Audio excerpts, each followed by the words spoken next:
Yeah, it's great to come down to San Diego and watch the sevens. And we had about 5 board meetings at different times, starting on Thursday night and right through to this morning, Saturday. So the first thing we did is review the budget, and that's always a little tricky, but we passed a balanced budget, and that went off into other activities such as revenue producing business development, sponsorship, fundraising activities, sort of reviewing where we're at with that and making sure that things we do actually can make money and also support the national team programs. So we reviewed national team programs, the men's program and women's program, and that sort of rolls into your high performance model and looking at fixtures and our IRB plan for going over to Dublin and what sort of presentation we'll make there as to what our needs are in Canada to future develop the game. And we had a report from the Senior Men's Coach Search Committee, which is Pat Palfrey, Graham Brown, and Mike James, and Garrett John, and myself have been involved, and that's coming along. I think within a month we should have some news on the new senior men's coach. So that's exciting. And we also reviewed this under 20 men's team in the program with regard to the World Championships in Wales in June, and we're putting significant effort in there. And we attended the Rugby Canada Foundation fundraiser, had a great time, and hats off to the Rugby Canada Foundation and that board of directors. Their activity was great. They raised about $13,000, and they're a great partner to have, help our age grade rugby development.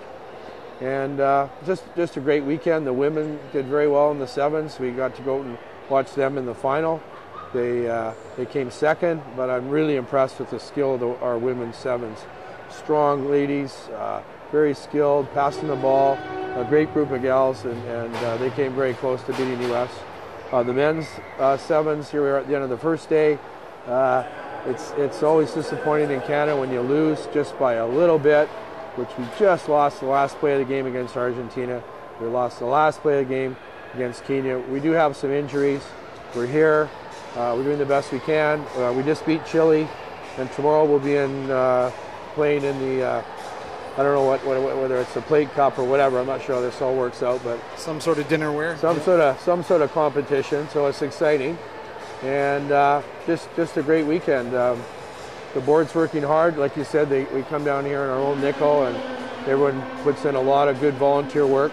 And what Rugby Canada needs is all Canadians to embrace rugby, and everyone get behind raising money for Rugby Canada, raising money for your own programs, and getting ahead of the curve here as far as Canada improving back to the good old days when we were doing a little bit better on the field than we have in the last few years, and just turning the corner and putting a big effort in. It's going to take all Canadians to support the programs, and I just really ask out personally to everyone, if there's anything you can do, whether it's your own fundraiser, help our fundraisers, help organize games. So we have internationals coming through, already professional teams that we'll be having next summer coming through for Canada to play. We just really need everyone's help. We're all Canadians, and we got to do a great job, and everyone has to help out, and that's what I'm asking people. We have a really good staff. We're trimming staff down. We're reviewing staff. I don't know if it's a good time to tell you, but we just had to lay you off, Doug. No, I'm just kidding. No, we're just trying to have it a real lean machine and run everything well. And as far as people that are critical, I mean, it's really easy to throw stones and be critical of something. If you're a Canadian, you should get behind us and help us. The board and all the individuals that work for Rugby Canada and many people throughout Canada are always willing to help. Lots of people have come up to me since I've been appointed chairman and volunteered to help out in lots of ways. And I'm the kind of person that, if there's a problem, we have to find a solution. I'm not looking for a fight with anyone. I don't want any friction. I really would like everyone to help out, and let's try and make some good decisions so that Canada can become very competitive for the next World Cup. We've got 4 years to work on it, and it's going to take a lot of work. And the world of rugby is getting very competitive. We're not a professional country, and it's going to take a lot of work, and that's what we're doing. We are, like the IRB, are still very interested in Canada. They're very interested in North America.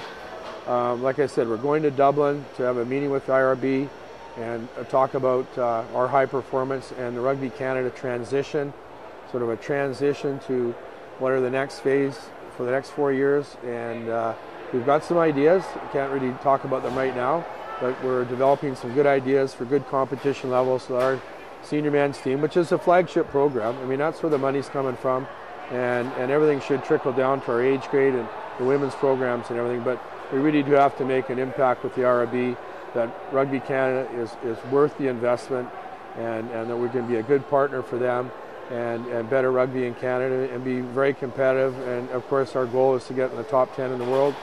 It's been the goal for the last few years, and that's what I really want us to do. It's a little hard to talk about your own place, but Langara Island up in the Queen Charlottes in British Columbia is a really unique area, and it's one of the best salmon fishing areas in the world. And we've put aside a weekend, May 31st to June 3rd, and where participants can come out and spend the evening at the Fairmont Hotel. Langara is putting on a reception, and we hope to have 40 or 50 participants in a guiding fishing adventure. There's whales, the whole thing. We got chefs from France, and it's just a marvelous experience. Half the money is going towards Rugby Canada. We hope to raise anywhere from $80,000 to $120,000 through this event. And if there's anything you want to do and you can't think of what you want to do, come fishing at Langara, come support Rugby Canada, and make a difference. It's a bit pricey, but it's you know, maybe if you can't afford it, have a little fundraiser, send someone from your club. You know, if you can't afford it, bring friends, spread the word. It's a good, significant event, and we're going to have some rugby celebrities there, and you know, the Rugby Canada Foundation's helping us. The board's going to work on it, and I'm excited that we can help with Langara, and Langara can help with Rugby Canada. And you can make your entry fee back if you catch the big one, right? Well, there's $25,000 in prizes, and the first prize for the largest salmon is $15,000. Second prize is $2,000, and there's daily prize of $1,000, and there's a halibut prize. And come on up and catch the big one.